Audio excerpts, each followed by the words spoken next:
Are you taking thyroid medication but are still losing your hair? Is your hair brittle, dry, or even breaking? All of these symptoms may result either directly from Hashimoto's, hyperthyroidism, or as a result of other hormone imbalances, nutrient deficiencies, or improper dosing of certain supplements. Let's get to the bottom of your hair loss once and for all. Hello, thank you for listening to Thyroid Hair Loss Connection podcast, a science-based, honest, candid conversation about how your thyroid affects your hair. You will learn practical solutions to hair growth, healing your thyroid, and balancing hormones with holistic nutrition approach and the latest treatments. Your hosts, me, Nataliia Sanzo, a registered dietitian, aka Nashville thyroid expert, and Kimberly Vaughn, a board-certified trichologist, hair loss specialist, and coach. To stay up to date on the latest topics, make sure to subscribe to our channel. We also cannot do this without you. Send us the question to the link below and tune in each week for the answers. Now, let's head to the show. Hello, listeners. Kimberly and I are yet at the podcast recording studio again to talk about thyroid hair loss connections. And today we want to go over a few steps that will help you to get to the bottom of your hair loss. And by the end of this episode, you will know what causes your hair loss and what steps you need to take to remedy the hair shed. Kimberly, I think what most people don't realize is that hair loss is multifactorial, right? Meaning that many things contribute to it. And that means that stopping hair loss requires a comprehensive approach. Suboptimal thyroid hormone levels, micronutrient deficiencies, high testosterone, high cortisol, low iron, and much more all contribute to hair loss in thyroid patients.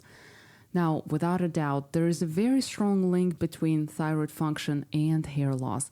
In fact, it has been shown, and many of you may be experiencing these symptoms right now, that low thyroid function is associated with all of the following changes, like dry and brittle hair, hair loss, reduced hair growth, hair breakage, excessive hair loss while showering.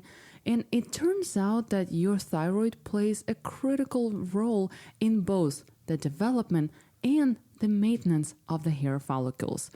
That means that low levels of thyroid hormone can make your hair fall out and can slow down actually or completely stop the hair growth.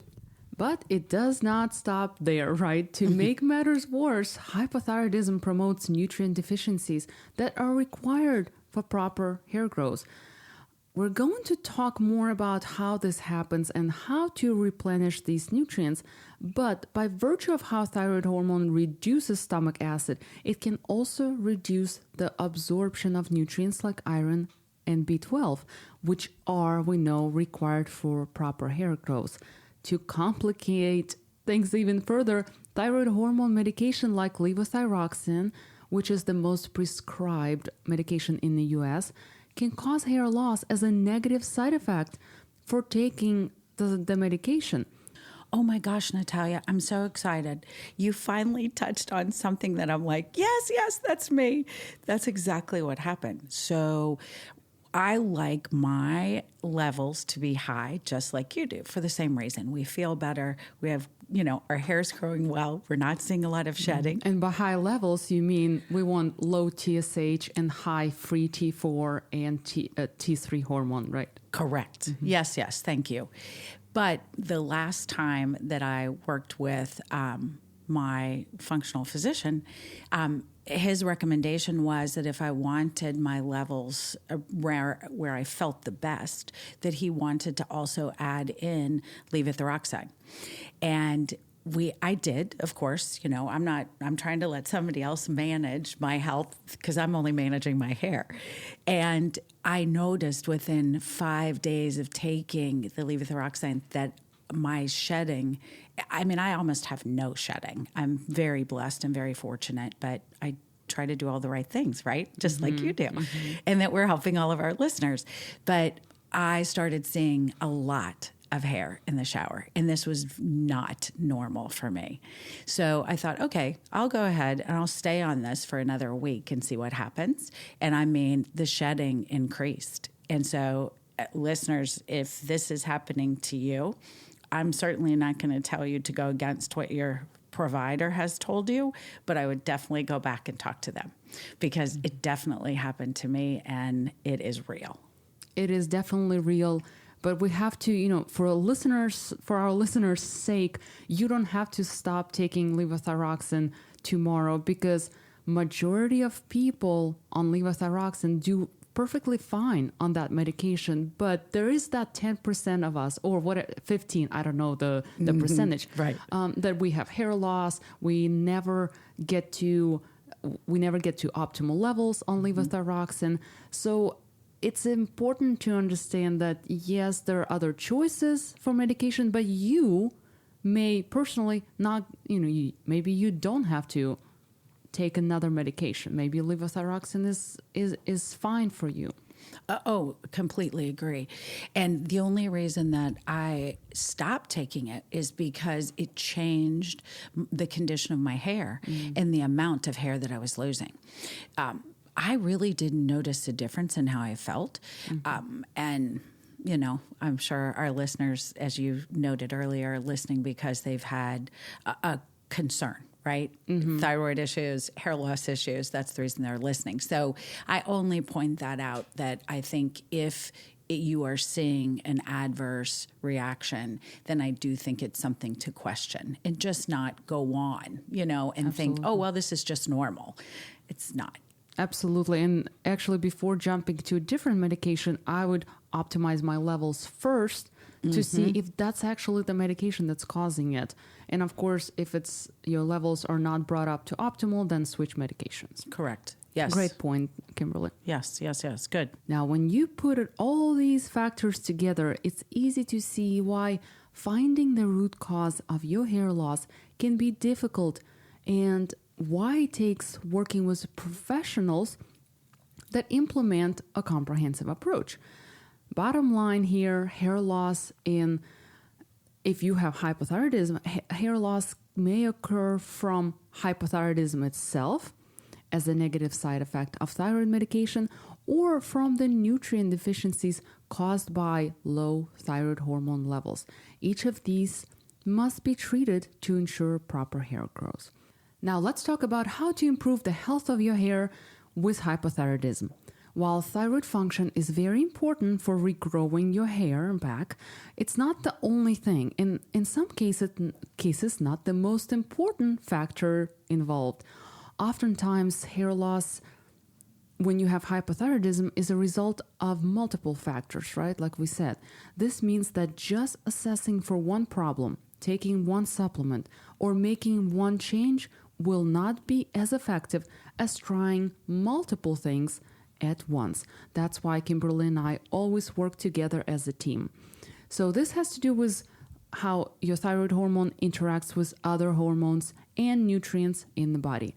So the first step to regrowing and improving your hair health with hypothyroidism is checking your thyroid dosing and medication.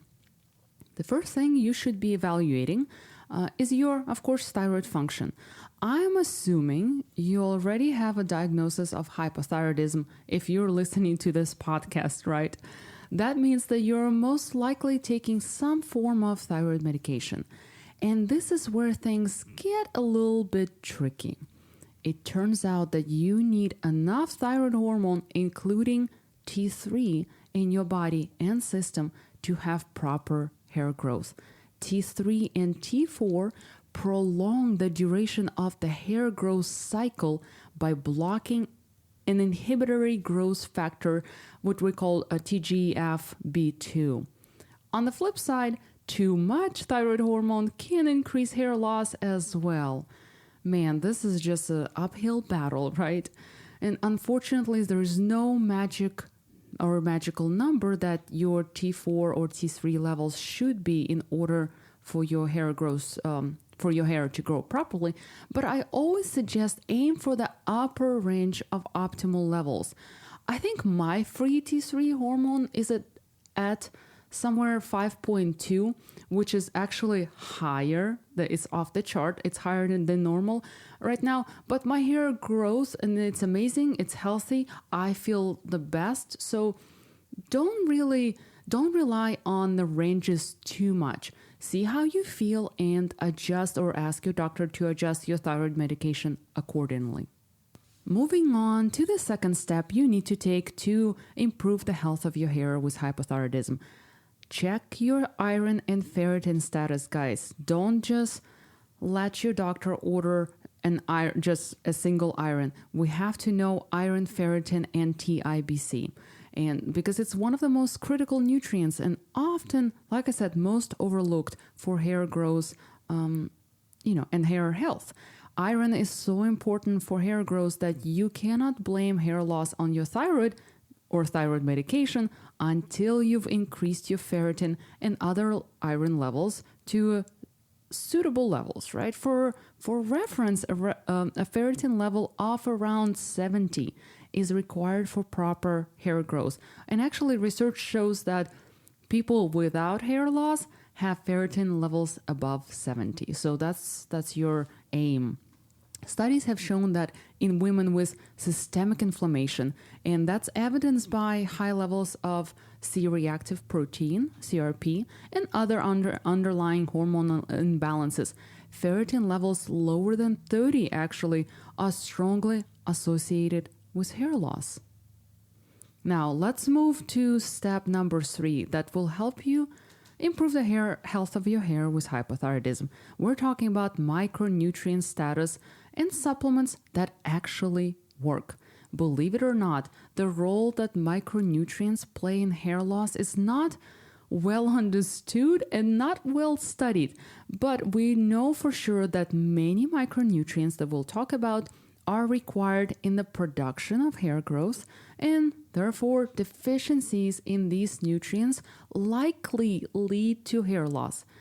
The research in these areas is somewhat limited, so I want to talk about the most powerful nutritional supplements and the nutrition deficiencies that may lead to hair loss that Kimberly and I have personally used and know that they actually work.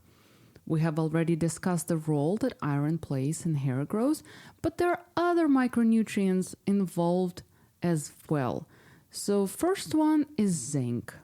Zinc is required for hair growth and thyroid hormone is required for zinc absorption. So it's a two-way street. Zinc also improves T4 to T3 conversion, and many people with Hashimoto's are low on this mineral. Next up is selenium. Selenium helps boost T4 to T3 conversion and may reduce inflammation in Hashimoto patients. It also involved in hair synthesis, so very important. Next one is biotin. Supplementing with biotin in double-blinded controlled trials showed an increase in number of hair follicles. That means hair volume and hair thickness. I mean, who doesn't want that? Nataliia, I'm so glad you brought up biotin. So many clients walk in and so many clients that we speak to across the U.S., they always say, oh, yes, and I forgot to add, I'm taking biotin. I'm taking saw palmetto. And so I just want the listener to understand that, yes, biotin is a micronutrient. So is selenium, and so are the irons and the ferritins that you're speaking of. However, I think it's really important for the listener to understand that when you're supplementing some of these bio and micronutrients, you want to make sure that you're looking at all of them together as the whole support for the body, and also supporting and building the amino acids and the immune system. Hence, then supplementing and supporting new cells. And so I just don't want the listener to walk away and say, well, I've been taking biotin for 3 years or 4 years or 5 years and it's not working. I just need them to understand this isn't a single step process. Mm-hmm. Hair loss, hair growth, brittle hair, dry hair, breakage. It's all complicated, and it's not a one-stop shop. It's a very comprehensive and combination approach to health and to scalp health, hair health, and to your whole body. Absolutely well said. There's nothing I can add to what you just said. So the next supplement we'll talk about is L-lysine. And Kimberly, just like you said, supplementing with just L-lysine, which is a very powerful supplement, supplementing just that without addition of iron, it's useless. So those two, L-lysine with iron, can improve hair growth.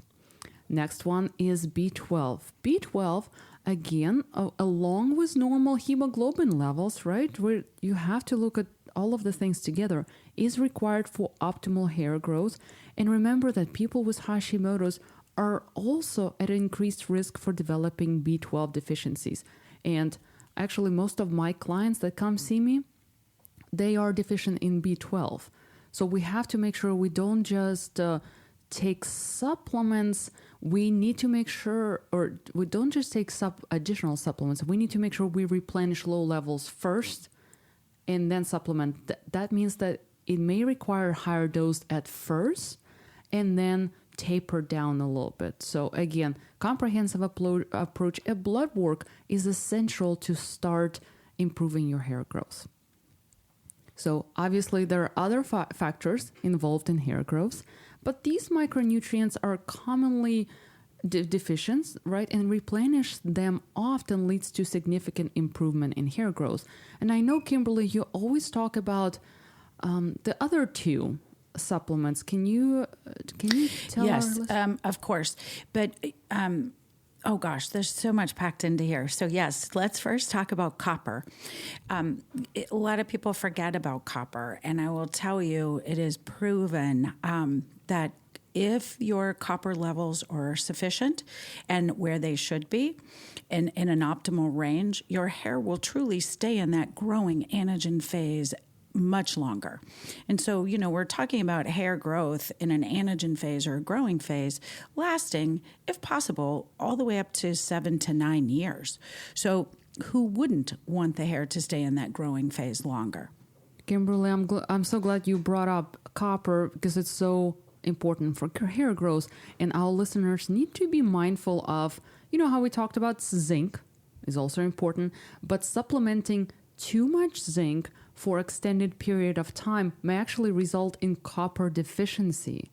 So don't overdo one thing because it will lead to negative side on the other thing, right? Exactly. And I just want to also caution the listener because the same thing will happen if you overdose on selenium. You will cause additional hair loss if your selenium is too high for a long period of time.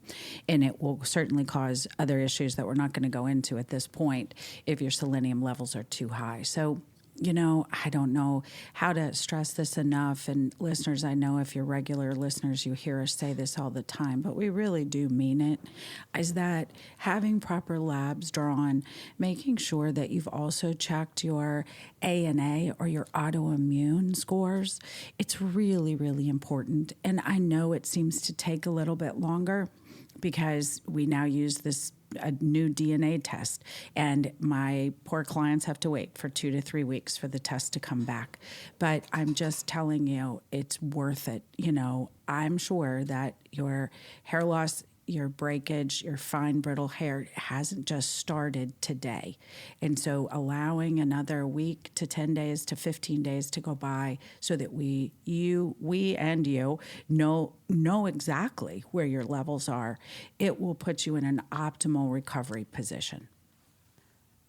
Guys, let's talk about our final step you need to take to improve your hair health. That's managing your stress and cortisol levels.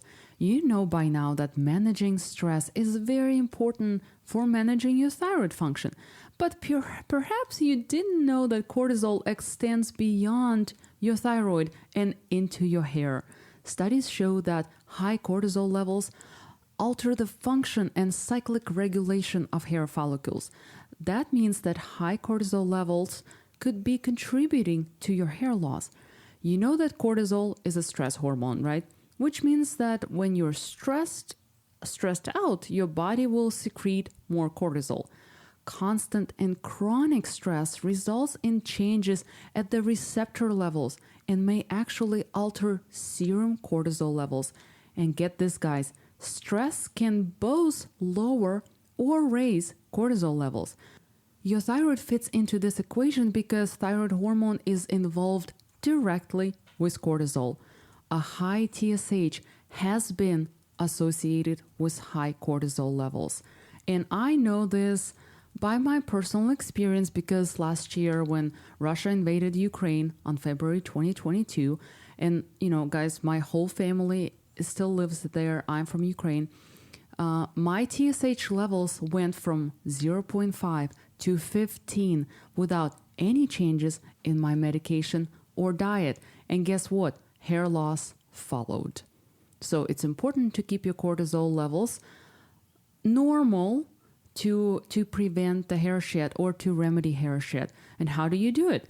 You have to regulate your stress by doing, let's say, gentle exercise and meditation or any stress relieving activities such as reading, playing with your children or your dog. Or stimulating your scalp with massage. Exactly. Oh my God, that sounds amazing right now. Actually. That's right. Recruit your spouse, your significant other, or pay for their masseuse.